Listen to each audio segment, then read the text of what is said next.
Nah, hari ini saudaraku, kita melihat saudaraku mengenai 3 perkara, yaitu kasih saudaraku, kemudian saudaraku hidup suci dan tak bercacat, kemudian saudaraku penuh dengan buah kebenaran.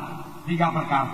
Kasih yang sejati yang daripada Tuhan, kemudian saudaraku hidup yang suci dan tidak bercacat, kemudian penuh dengan buah kebenaran. Saudaraku, bisakah ini terjadi? Tentunya bisa. Kalau tidak bisa, saudaraku, Tuhan tidak akan beritahukan kepada kita. Saudara, saya membacakan pada surat Filipi pasal 1 ayat 9 dan 10. Saya membacakan, dan inilah doaku. Jadi ini doa Paulus pada sidang Filipi.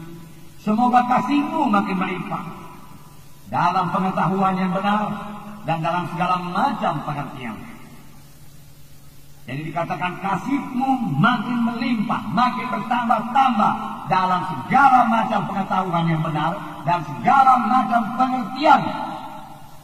Kemudian ayat 10, sehingga kamu dapat memilih apa yang baik, supaya kamu suci dan tak bercacat menjelang hari Kristus, penuh dengan buah kebenaran yang dikerjakan oleh Yesus Kristus untuk memuliakan dan memuji Allah.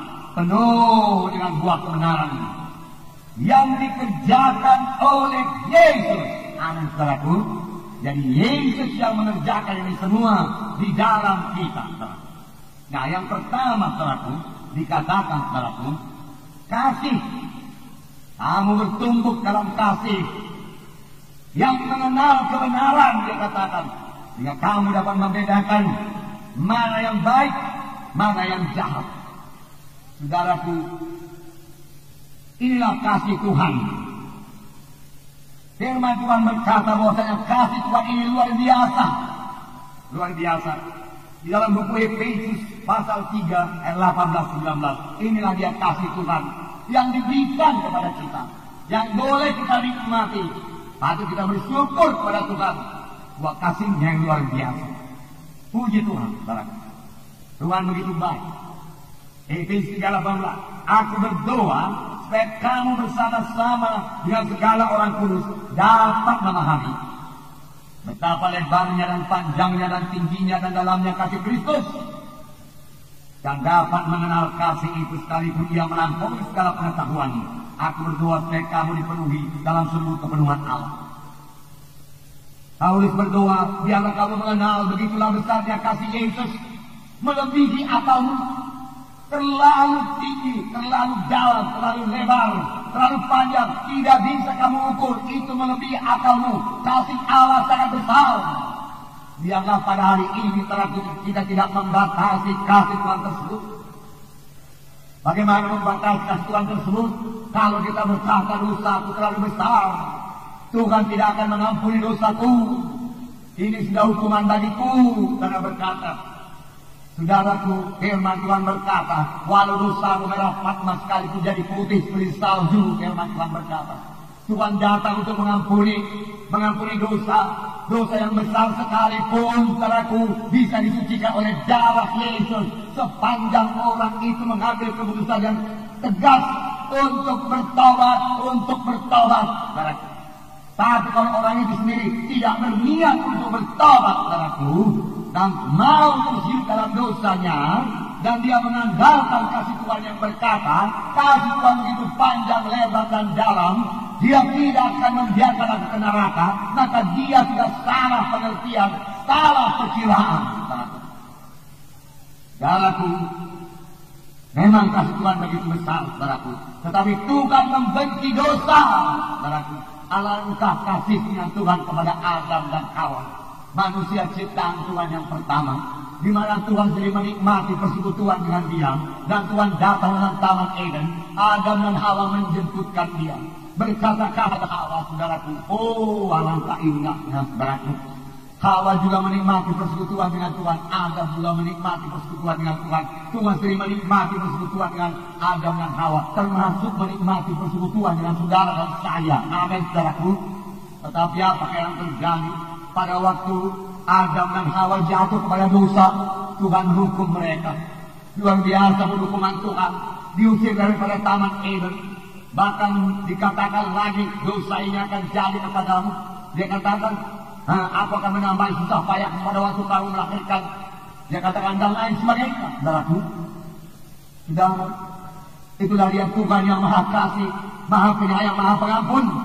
Saudaraku, dia tetap menghukum dosa. Saudara, sebagai anak-anak Tuhan, kita tidak bisa hidup sebagai orang dunia ini. Hari Senin, Selasa, Rabu, Kamis, Jumat, Sabtu, kemudian hari Minggu datang ke gereja dan minta semua dosa kita diampuni Tuhan. Haleluya, ampunilah dosa saya Tuhan. Saya sudah berdosa Senin, Selasa, Rabu, Kamis, Jumat, Sabtu. Ampuni semua Tuhan, ampuni. Saudara, saya katakan kepada saudara, Tuhan akan mengampuni dosa saudara. Tuhan pasti mengampuni dosa saudara. Kalau saudara mulai saat itu bertobat, saudaraku, saudara bertekad betul-betul tidak lagi menyentuh dosa itu. Oleh karena saudara datang kepada hamba Tuhan dan berkata, oh hamba Tuhan letakkan tanganmu atas saya, saya bebas daripada dosa ikatan ini. Aku sudah bosan dengan dosa ini. Aku tahu dosa ini membawa ke neraka. Oh bebaskan aku, saudara berkata, maka Tuhan akan membebaskan saudara. Tetapi jangan berbuat dosa lagi. Jangan berbuat dosa lagi. Tuhan Yesus berkata kepada orang yang sudah sembuh, mulai engkau sudah sembuh, perhatikan baik-baik. Mulai sekarang jangan kau berbuat dosa lagi, supaya jangan kau kena yang lebih parah. Bahkan pada seorang perempuan yang kedapatan berzina, Tuhan berkata, pergilah, aku juga tidak menghukum engkau, tapi mulai sekarang jangan berbuat dosa lagi. Bertaubat sungguh-sungguh. Dia tidak bisa mengandalkan kasih Allah luar biasa. Dia tidak akan memberikan saya ke neraka. Tetapi selaku kita memboleh-bolehkan dosa dengan berkata, nanti kan diampuni Tuhan juga ya. Nanti ada anugerah Tuhan limpahnya itu. Inilah hari pertobatan, inilah hari keselamatan. Jangan tunggu besok, saudaraku. Jangan tunggu lebih baik lagi, saudaraku. Banyak orang karena salah mengerti dengan kasih Tuhan. Nggak ada neraka, dia katakan. Bagaimana Tuhan yang begitu baik menciptakan neraka? Nyatanya sudah banyak orang ke neraka. Sodom dan Gomora dihancurkan Tuhan dengan api yang belerang karena dosa mereka, saudaraku. Walaupun Abraham sudah membela. Namun saudaraku, Sodom dan Gomora sama sekali tidak berniat untuk bertobat.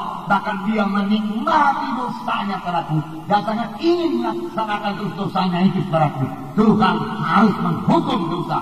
Karena firman Tuhan berkata, hendaklah kamu kudus karena aku kudus. Amin, saudaraku.